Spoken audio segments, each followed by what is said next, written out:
I'm glad that you were all able to sign on after a holiday off yesterday in Montana and maybe getting the information late.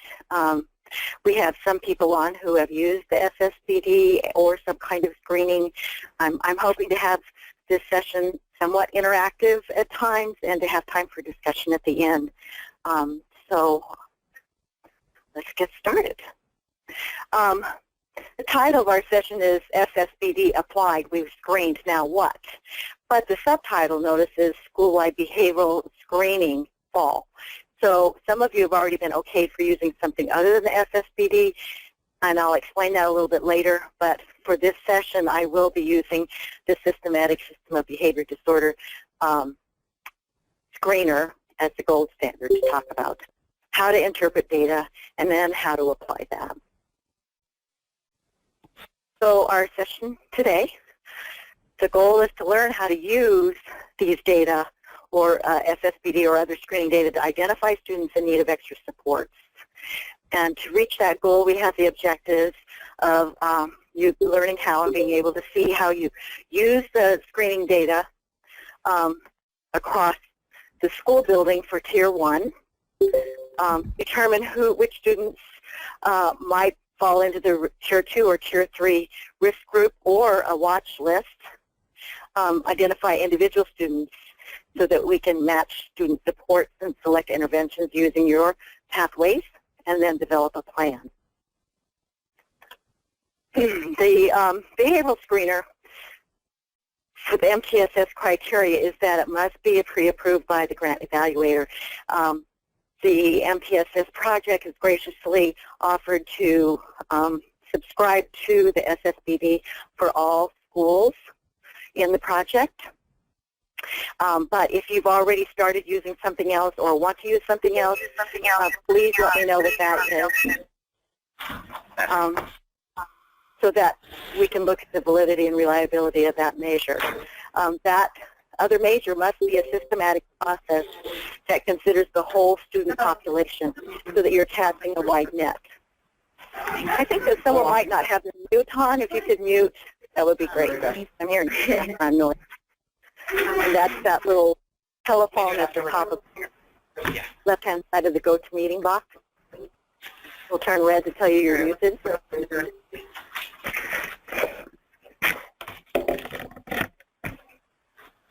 Okay. So it must be a systematic process so that you're considering all students in your school.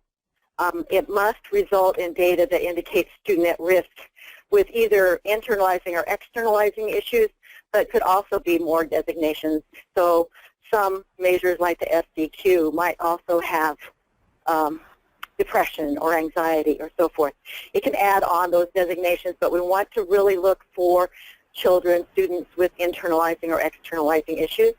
And then it must also provide cut points or criteria to determine tiers of risk, how at risk are students, so that our school team can make decisions that are based on the data and based on what they know about the student. So we're recommending the SSBD, the Systematic Screening for Behavior Disorders, because it is the gold standard screener. But please understand you could possibly use something else. You just need to email me and let me know what that option might be.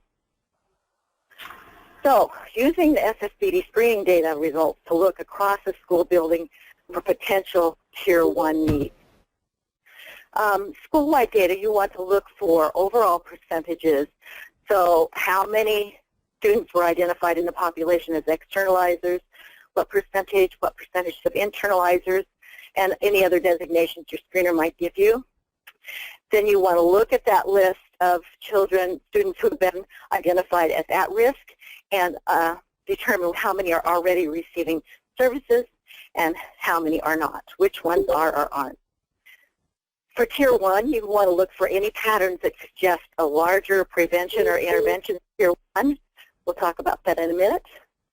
And you also want to review results for mandatory reporting items like suicidal ideation or abuse. So this is what the report from SSBD, the summary report for the school. This one happens to show fall, winter, and spring down the side here. I'm a little ambitious here, but anyway, it shows 4 classroom screens, 9 were externalizing, and 11 were internalizing. So it doesn't show the total number of students. We're asking you to do that so that we can look at percentages as well. But this is the kind of report you get, and then you get additional pages which we'll be looking at so that you can dig down into what that means. I'm going to share some results here, and Brian, you're on from Ennis here, so I'm using what we looked at a couple of years ago, which these schools provided for us when they first used the SSBD. This is an example of looking at the total population percentage that were identified at risk, and then the percentage externalizers, percentage internalizers, and any mandatory reporting. This for school-wide, you should be keeping an Excel sheet showing these results so that you can track yourself over time. Are these being reduced over time? And certainly keep track of any mandatory reporting items. So for instance, and I'll use Ennis because they're on, but you can look at the others too, you can see that 3% of their population, or 6 students, were recognized as at risk by using the screener. 5 were externalizers, 1 was an internalizer.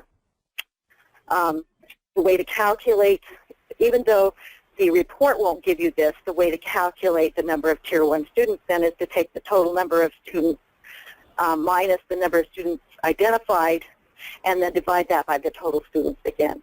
So, for example, if you had 20 who were identified in 100 total population, you can see that would end up being 80%. And so on. Same thing for externalizers and internalizers. So what we'll be looking for in your outcome data will be this, exactly this data here. How many at which designations and what percentage of your population. We'll be tracking that over time. I'm going to try to keep an eye on the chat box. If you have questions as we go along, please let me know. Or you can unmute yourself and ask a question. I'll try to pause long enough. All right.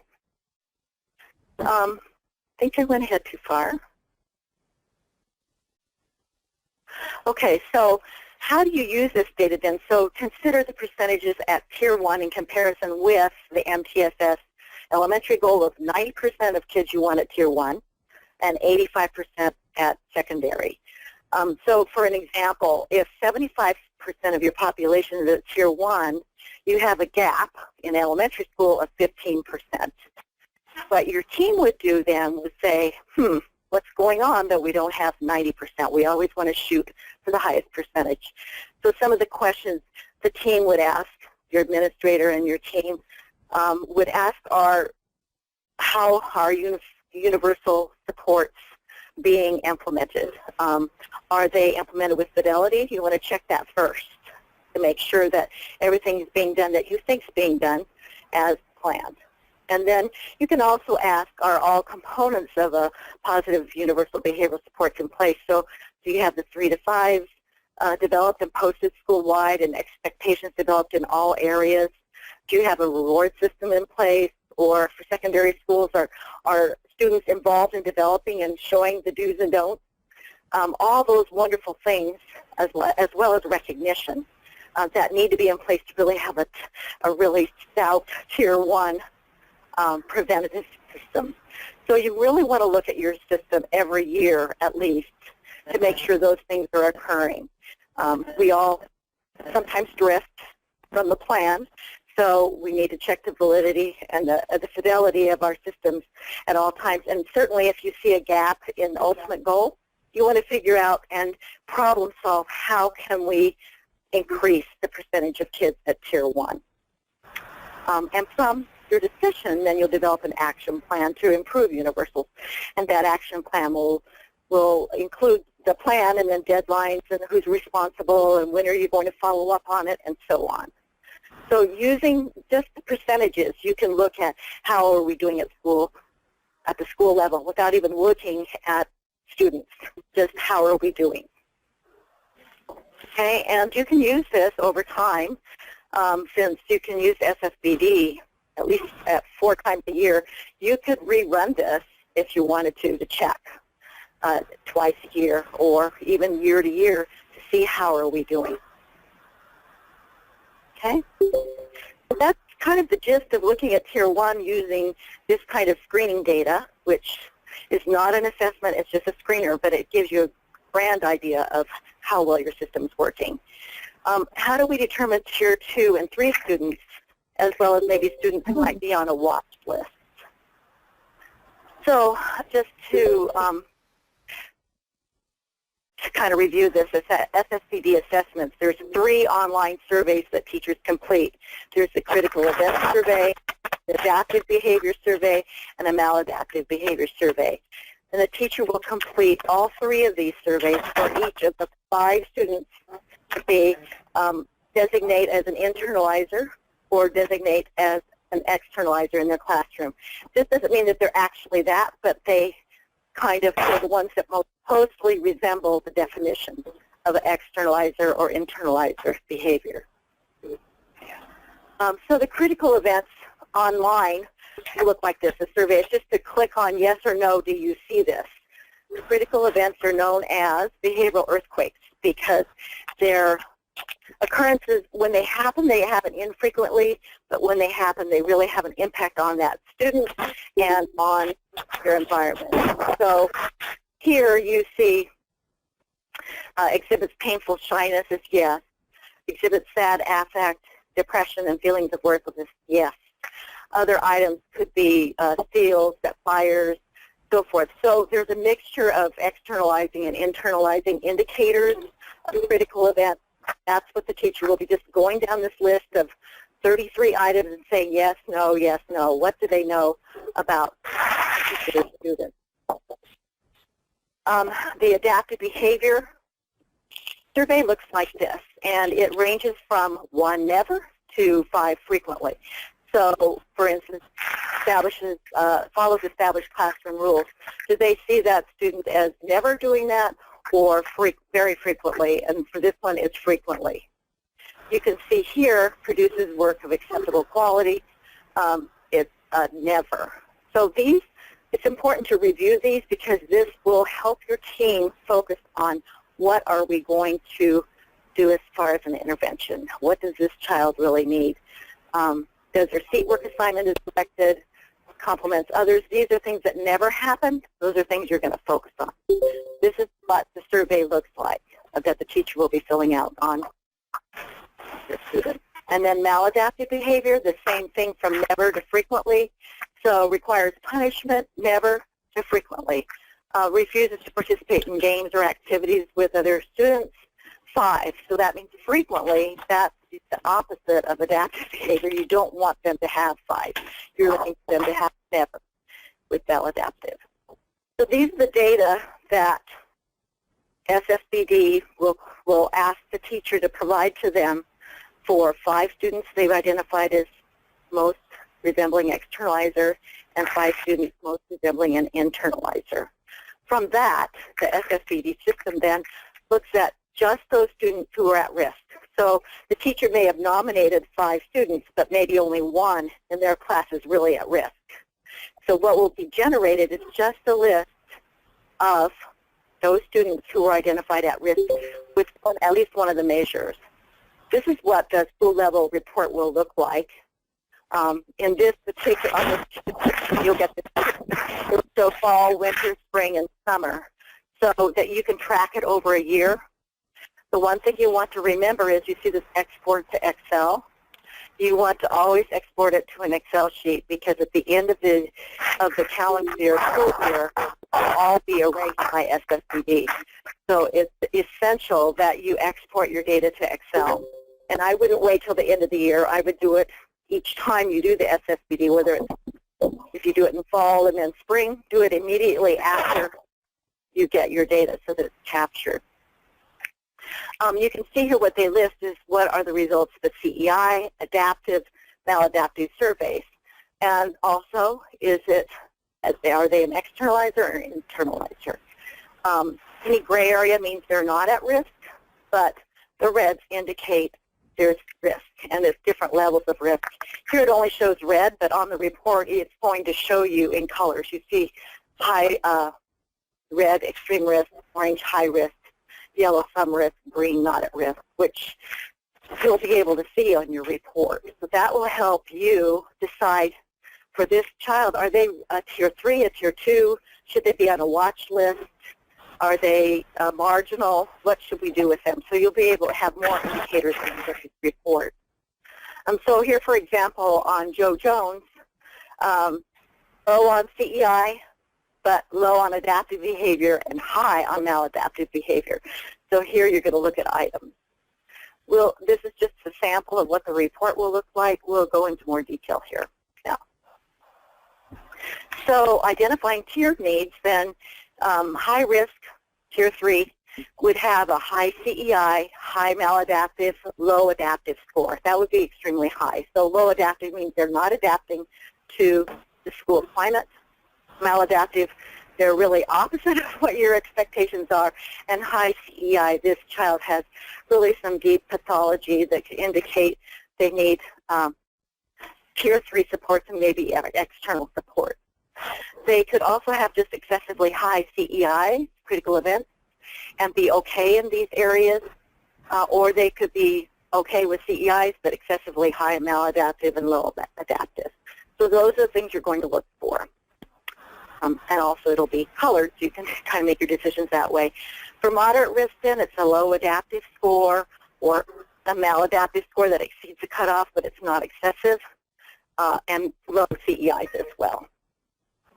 Then you also want to consider your own pathways criteria for risk. And we're going to look at a couple, an elementary example from Morningstar and a secondary example that Carla Hines was kind enough to put together to share today, so that you can see what I mean by that here in a minute. I also want to remind you that this PowerPoint, as well as those two documents, Pathways for Elementary and Pathways for Secondary, are posted on Moodle under the school team and under today's focus group, and you're welcome to download those. So you want to consider your pathways and then establish what are which kids are kind of borderline scores in some way, and you want to put them on a watch list. And maybe you have some kind of extra support you might do at tier 1 with them, or those kinds of things that you might incorporate in the classroom, but just kind of keeping a watch over them and making sure that things are going better, or maybe teaching a few skills. So it's also important not only to look at these scores, but then to look at the items on the CEI and the adaptive and maladaptive measures to weigh your decision on the tiers, but also to guide you as to what intervention to use. So you need to consider the items on the CEI. Are supports adequate? For those students that, excuse me, I went ahead of myself. You've already reviewed the list and you know students who are already receiving support. So for those students, the teams want to look at, are the supports you're providing now adequate? Do they need to be modified? There are new items that need further assessment.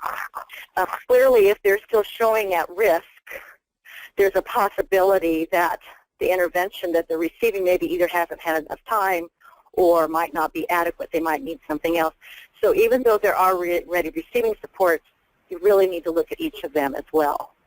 And then, of course, if you find things need to change or document that you have looked at them, but your action plan then would be whether the support should be continued or modified and so forth. Then for those students that are on the list that are not receiving support, you consider items on CEI and the maladaptive behavior, and then what supports do you have in place that fit this student using your pathways. I see a request here that Tim wants, would like something about the presenter. Can we do that? Jess, are you on? I think he's just hitting that button by mistake. Just go ahead and disregard that. Okay. Also, this is a good time. Somebody who's called in on a phone I don't know if you're eating in the background or typing or what, but we can hear everything you're doing, and it's very distracting. So if you could mute yourself, I don't have the ability to mute you because you have an audio pin. Okay. Thank you, Jess. Thank you very much. So you're going to review your pathways and compare what the student might need and then make an action plan. You also, students in need of intervention that your pathway doesn't address, I'm just going to say this ahead of time, you might consider referring that parent to any community services for anything requiring more in-depth intervention or something that you have not yet developed. Sometimes our schools you want to have your pathways made up and you want to have interventions that are suitable at each tier, but sometimes you'll come across a student for which you don't have adequate support, or you may have partial but not everything. So this is where a team might want to consider referring out, given maybe what the issue is. So identifying an individual student at risk, how to match intervention, needs pathways, and then develop a plan. So I put let's practice, but I'm probably going to be the one talking here. So if you have any questions, please put them in the chat box. I'll try to keep looking at that.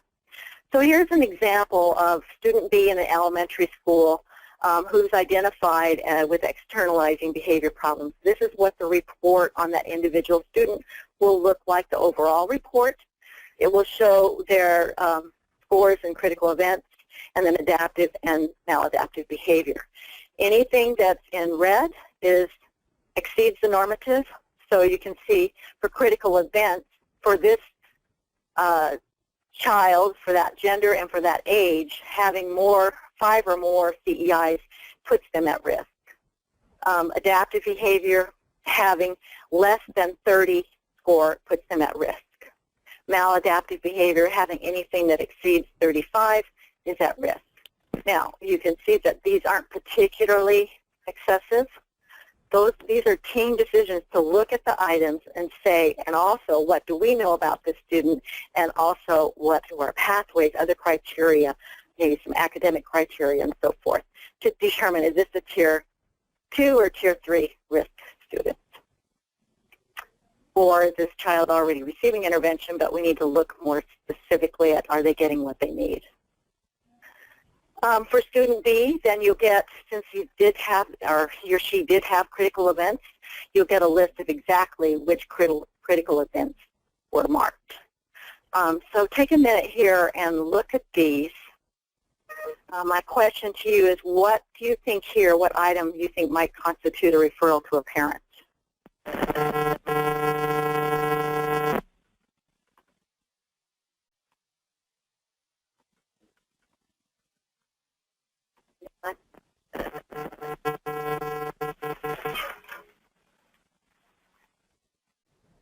Jess, I see that we have a request somehow. They're trying to mute themselves from Scott, but he isn't able to do that.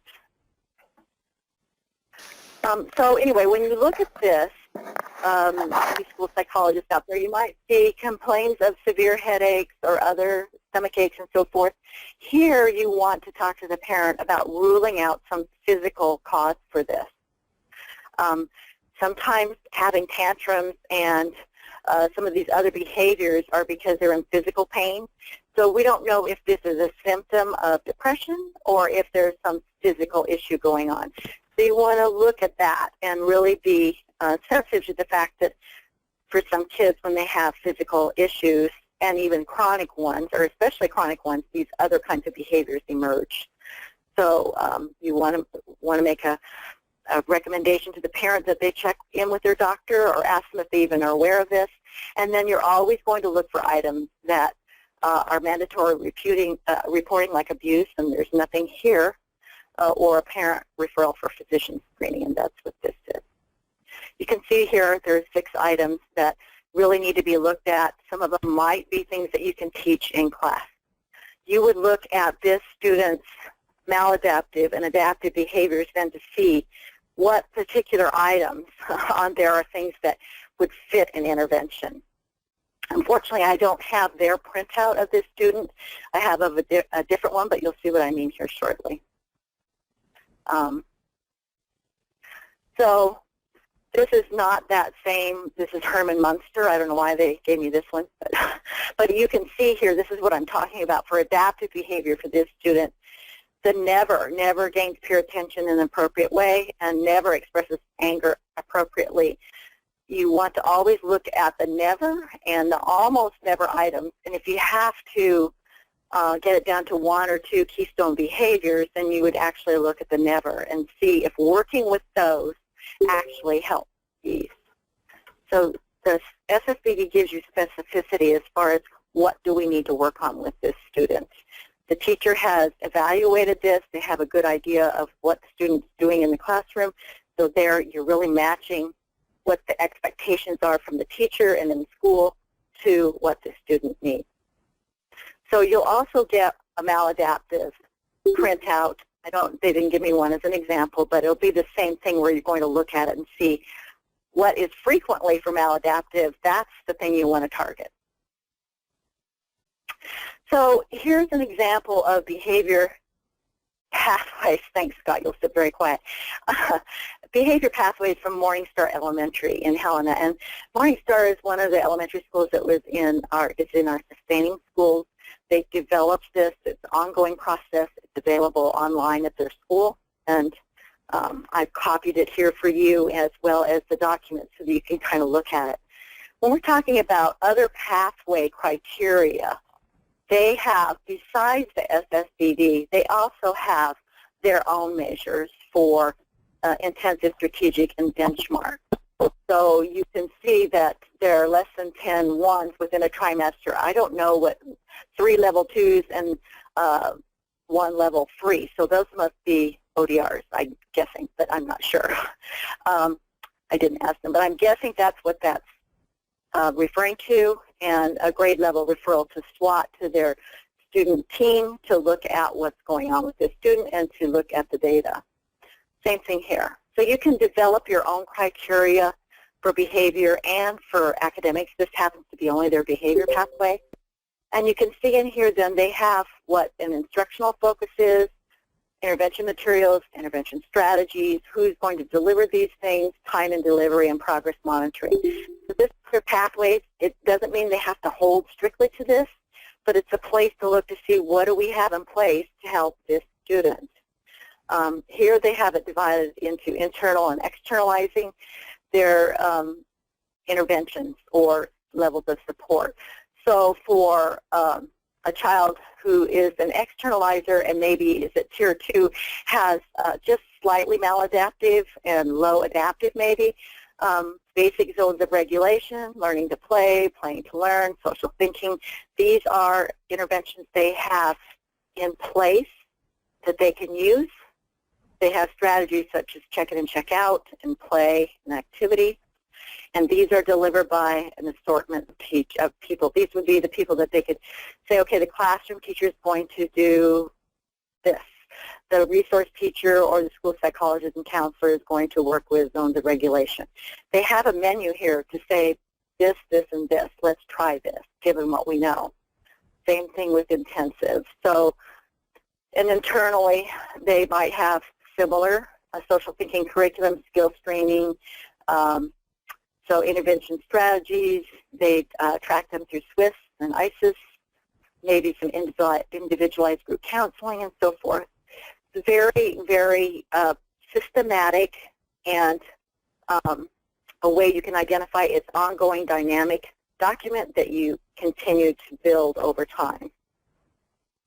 So any questions so far? You see how you can take that screening data and say, okay, this kiddo is does it listen, has a hard time expressing anger, so maybe basic zones of regulation or zones of regulation, social thinking.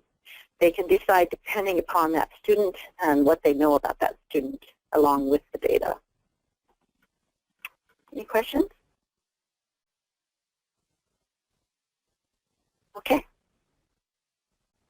And I want to make one more notice here. Of course, the time and delivery could be modified, and then they have their progress monitoring tools here. So what are we going to use to know, are we being successful? Is this student getting better? Very important to know how are you going to measure it. Very important so that you can write your action plan or your treatment plan from the very beginning. Okay, here's another student. Student C, with internalizing behavior, identifies the internalizer. And CEI here had 7, and for this particular student at their grade level 4 or higher, it's considered risky. With 7, they have almost twice the amount. Looking at this list, are there items that need special handling? What would you say?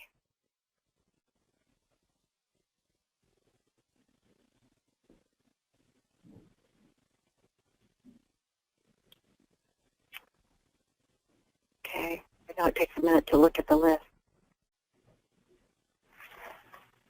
Okay, so shows evidence of physical abuse. That is a mandatory requirement to report. Now, the teacher has checked this off on CEI, and probably that teacher has already reported it, or they've had a discussion with the principal about reporting it, but you have to check that and make sure that this isn't something new that's come up. So, and then following through on the mandatory reporting, whatever process your school uses. But anything that is abusive has to be considered on your mandatory reporting. You would still list that as a mandatory reporting item even if it had been reported, but just to look at how our screening is working. In this case, the adaptive behavior was rated at 22. Risk would be anything less than 30, and maladaptive is 42. Risk is anything greater than 35. So again, you would look at, well, first of all, you would look at, is it high risk? What tier is it? It looks to me like it's very high risk, intensive. Is the student receiving intervention already? Is the question you would ask. Are we being successful with what we have? Is it being implemented with fidelity? Are there extra things that we can give? So here's the secondary pathways that Carla Hines was kind enough to put together. It shows both academics and behavior pathways on one instrument. They have their criteria for placement here. So these would be the criteria that they have decided would constitute a student in need of Tier 3. This is for Tier 2, strategic. And you see they include here GPA, credits behind, absences, ODRs, and then also the SSBD screening normatives and what would constitute those. Also, there's an advanced. So you can see that they also laid out the criteria of what do you see as the student who needs to be challenged, who needs more challenging, maybe curriculum. There are times when that student could fall here in academics and over here in behavior. So, you know, don't confuse. Just because they may be good at academics doesn't mean that they might not need some support because in the behavioral area. I'm sure you all know that. So again, it has instructional focus, strategies, delivery, time and delivery, progress monitoring. How will we progress monitor these items? They have a menu to select from what they have in place. For student C, you know, it looks like he's intensive. With so many CEIs, you probably would be going with counseling. Where do I see that on here? A CSCT would be that. And a check and connect, definitely. But these, I'm just saying that, these are your decisions. You know that student. You may need some referral on the outside, I'm not sure. But you see how they have even listed academics. What can we do if someone's low in academics, but they're okay in behavior? The screener will only, SSBD will only look at social, emotional behavior. So the academic then would come from your academic screener. They can use this pathways for both. So you see, by being able to use your own criteria that you develop for your school, putting it together, it's very systematic as determining tiers and then what interventions do we need. And the screening data from the SSBD helps you make these determinations. So after you've done that, whether it's Tier 1, Tier 2, Tier 3, whether you do a school-wide plan, you're going to make a plan that includes what are you going to do, what's the intervention, what's the time in intervention, who's going to be responsible for delivery of that, how will you monitor progress, who will monitor progress, what's a reasonable goal within a specific period of time, and so that you know when to check back in and the date for the team to reevaluate progress. So those items need to be on your plan for whether it's a school-wide tune-up on your basics or whether it's intervention for individual students. Okay. So just to review, we've looked at how to look at screening data at Tier 1 and the kinds of things that you might ask yourself as a school team and might do. How to determine Tier 2 and 3 as well as a watch list. Again, those would be the kids that are kind of on the line. Not too hard to determine Tier 2 and 3 with the SSBD because it's going to be color-coded for you, and you're going to be able to tell, in their estimation, how far does this exceed the normative. And then you also have your own criteria, so putting that together, you make a team decision. And then identifying those students who have already received intervention or are receiving intervention, looking at, is it being done with fidelity, do they need extra supports, have they not had enough time, and then identifying students that we need to really match to some support, and selecting interventions using the pathways and developing a plan.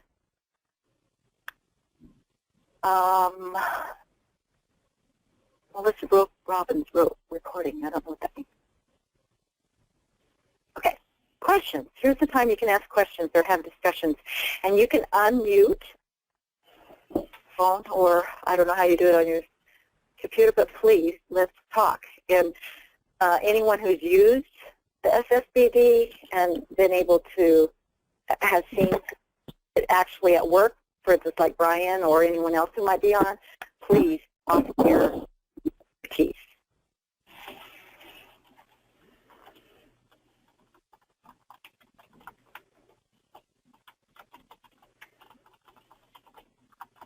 How much time should be allotted for staff to complete the SSBD for the first time? Good question, Rihanna. It's basically the SSBD administrator who will, that one person, whoever your team designates, sometimes it might be the facilitator, it might be somebody else on your team, it might be the principal. That person actually is the one that has the most time involved because they have to set up the school. So they have to make the reports available to specific people they decide need to see it. They have to put in all the teachers, and they have to be able to put it out for a window of time. So that person takes some time. But for the teachers, they estimate no more than 45 minutes of going through the process. They'll go online by themselves, or you can have them all do it during a staff meeting or have 2 or 3 do it together, but individually have their class roster with them preferably. They'll get an explanation of what externalizing, internalizing is. They'll be forced to pick 5 in their classroom that pick either externalizing or internalizing that fit those. Then they'll fill out the surveys, which you could see are just a click, click, click, and then that's it. When they're done, they're done. And the administrator will be able to check which teachers have completed that process, who's in process, who might need some help. So SSBD says no more than 45 minutes is the normative time for that. Will we email the presentation to everyone?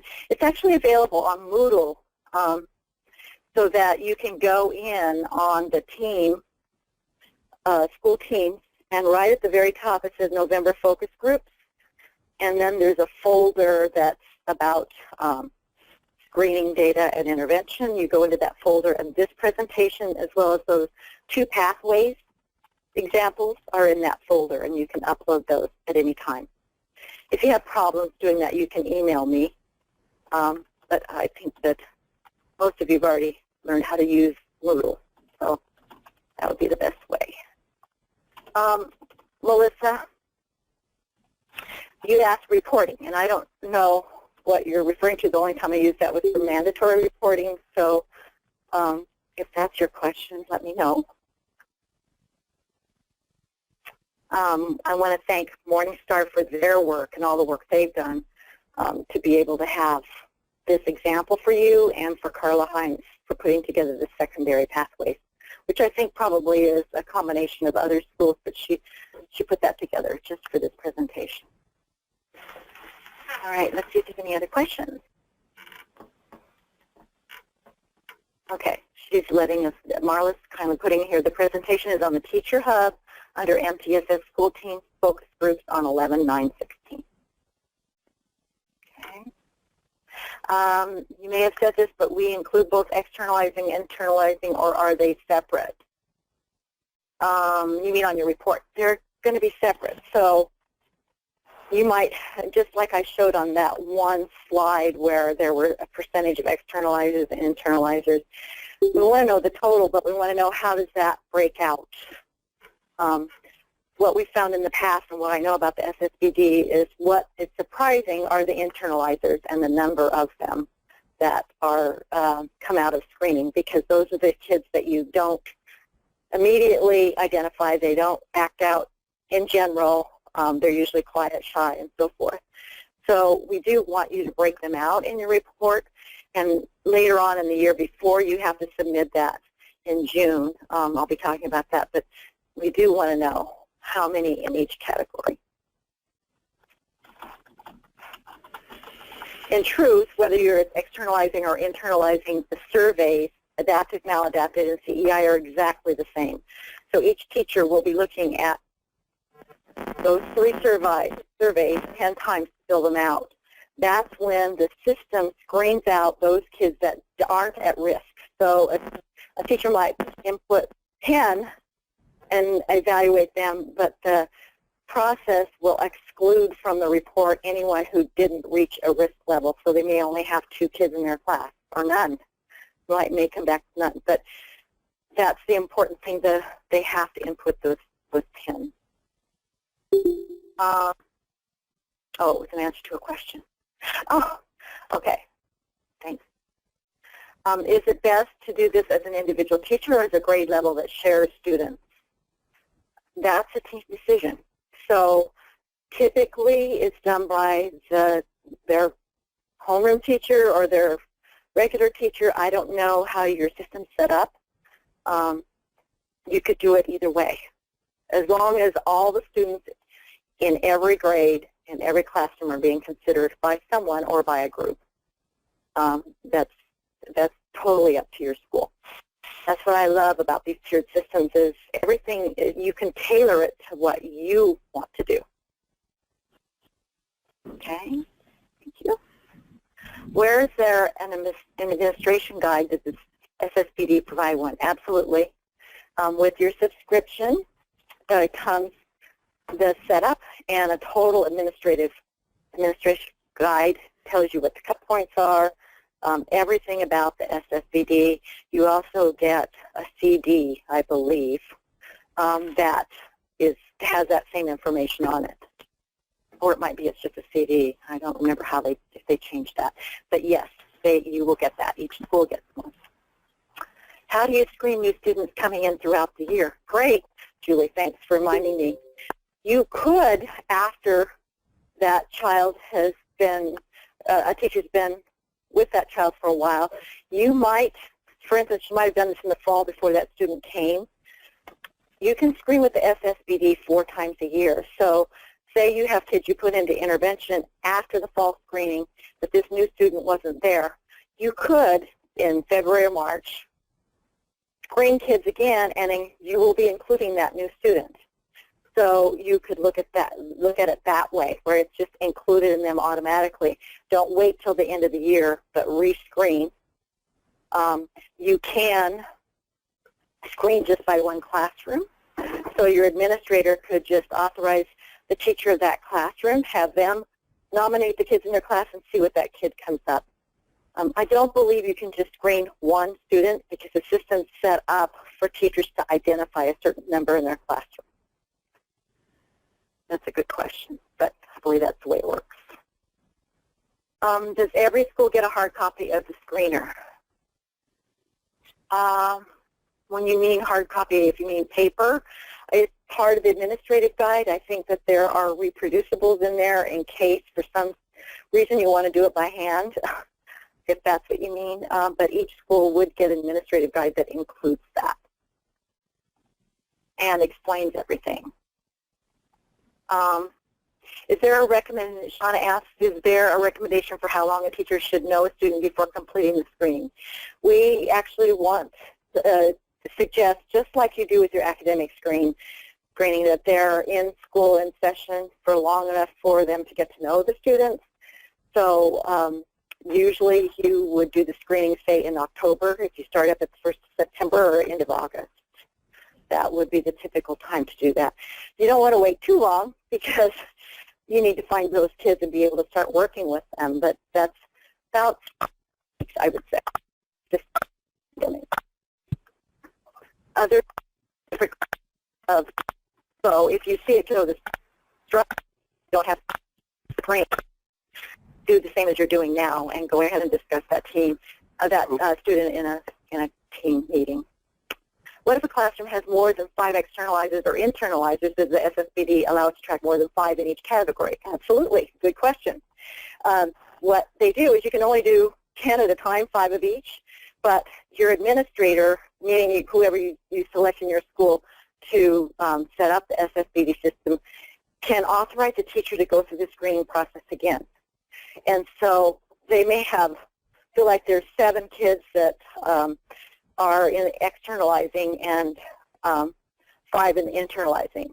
Well, they don't get to input the last 2 of the externalizing, so the administrator would authorize them to put in the screen again, and you would put 5 more children, including those 2 students you think that should qualify.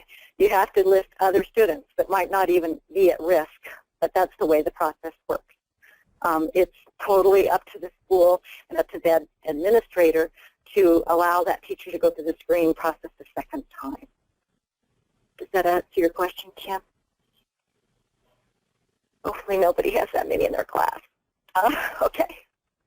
Well, thank you. Carla, if you screen, it says if you screen by homeroom, subject areas, groups, do you need to continue to screen in that same way so that the data is consistent, or doesn't that matter? No, it doesn't really matter, because as long as whoever is doing the screening knows that child or that student, that's what matters. So if you start off with doing homeroom and then decide that didn't work out for you and you want to set a different way the next time, you can do that, as long as everyone's considering all students and they are familiar with that student. Doesn't affect the data at all. Thank you.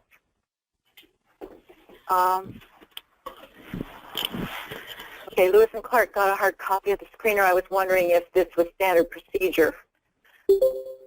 I think it comes, as far as I know, as far as I was told by Pacific Northwest, that comes with the administrative guide. So I believe that's the case. It might be that it's only on a CD for the newer schools, and if you needed it, you would print it off, but I'm not sure. So that would be a question that we could find out from Pacific Northwest. Holly says, in our SSBD packet, the paperwork screeners are for pre-KK. Should we return it or just keep, since the book is pre-K9? We are planning on doing the online version. It won't make any difference as far as cost whether you keep it or not. So who knows what the future will hold. You might just hold on to those. I don't know where you are, but you may have a pre-K that you decide to do it with later on. So I wouldn't worry about returning those. Thanks for asking. Does the data become part of the student's permanent file? Thanks, Lori, for asking that. Again, it doesn't unless you make it part of that file. What the reports that are given to you each time you do it during the year need to be uploaded exported to an Excel file so that you have that data. Then SSBD folks will be wiping clean that at the end of the school year so that it won't be available. It's not part of any student file unless you decide as a team to make that part of a permanent file. Generally, these kinds of information are not, because they're a screener. They're not an assessment. And generally, assessments are not part of a permanent file. They're part of, for instance, a school psychologist file, private files, or counselors. Reports are written from them, and there might be some report, or you might have your MTSS intervention plan in their file, but no, this does not belong in a file. You don't need to have it in a file, and I would say that's a local decision. Where will we find the online version? Christy and Carol, I don't know what school you're from, but if you haven't yet, let your consultant know that you want the online version. You should do that right away. OPI has already gotten subscriptions for many of the schools in MTSS, and if you did not sign up for that, then hopefully that can still be done. And maybe you were signed up and you're unaware of that. So check with your consultant first. Glasgow, okay. Check with Annette. Okay, here's Annette. Everybody received an email from Pacific Northwest on how to access your account. That's right. I'm just unclear, Annette, and maybe you could clarify. Did OPI sign up all the schools regardless, or did they have to ask? Yeah, you can unmute. Sorry, Margaret, I had to unmute. Okay. Oh, now my thing. Hold on.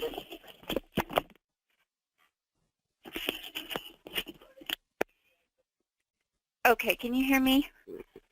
Yes. Hi, I'm sorry. Then my headset decided to die at that exact moment, of course. So I was just pulling up.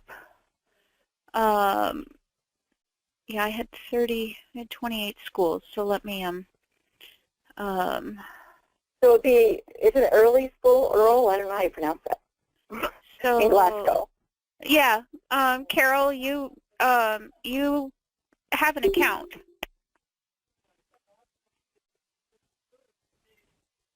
And so, as well. Carol, you would have received an email from Pacific Northwest, and I think that was last week those went out. Is that right? Yeah, let me bounce back to my email now and go to that email. Hold on a second. I have to go to my file. And okay, so that came out to everybody being the person that was identified as the on-site contact for SSBD. And Carol Keys, you are that person in Glasgow. So that was sent at 3:29 p.m. on October 31st to all of the schools from Paula Rich. Okay, so you might want to check back through your emails, and if you don't find that, let Annette know so that she can contact Pacific Northwest and ask them to resend that or verify your email and so forth.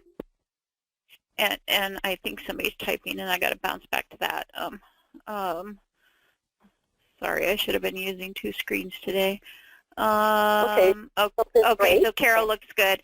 Okay, just you may need to work with your IT, Carol, department to make sure that you're not firewalled out of publishing companies. And so that, but I will go ahead and re-forward that email to everybody on the list, and it should then come from mt.gov, which I hope I'm not firewalled out of your accounts. So I'll send that to everybody right now. Right. Any other questions? And then, oh, you're welcome. And then if you don't have any other questions for me, I'm going to go back on mute here. Okay, thank you. Thank you, Annette. Very, very good information. Very efficient. So if you have any problems with finding your email that describes how to get started and what to do, please let Annette know. A word of caution, and I think that your consultants and certainly Marla and Lori have talked about this, is make sure that your school has developed their pathways sufficiently and that you've talked about criteria. You've developed that document at where you're at right now. If you have huge holes in it, then talk to your consultant about how to use your screening data. You don't want, if you have nothing in place, which I very much doubt or you wouldn't be in this project, but if you had nothing in place, then you wouldn't want to screen and then not be able to help kids. So that's my word of caution. I'm assuming that because you're in the grant, most of you already have a lot of those things developed. If not your pathways document, there you have the system there anyway. All right. We're coming to the time for this to end. Are there any other questions? I'd like to request, too, that you, we have to take data on evaluating sessions. So for this focus group, you would go on Moodle, and I believe Jess has put on an evaluation for our session. We really need to get feedback from you on whether it was beneficial for you and any suggestions that you have. So it's a very short survey that won't take you long, but please, please do it. As the grant evaluator, please do it, I'm saying. All right. Anything else? Marla, do you have anything to say? I was muted as well. No, I think this was great information, and I really appreciate the work from the existing schools on their pathways. I think those are fantastic examples for all schools to begin to think about, you know, we can do this, and I really appreciate you using local examples. Thank you. Well, thank you, everyone. Have a great day. If there are any questions, you can talk to your consultant, or you can always email me. If I don't know the answer, I'll find it out. But please feel free to contact your consultant or me in regards to anything about the SSBD and how to proceed.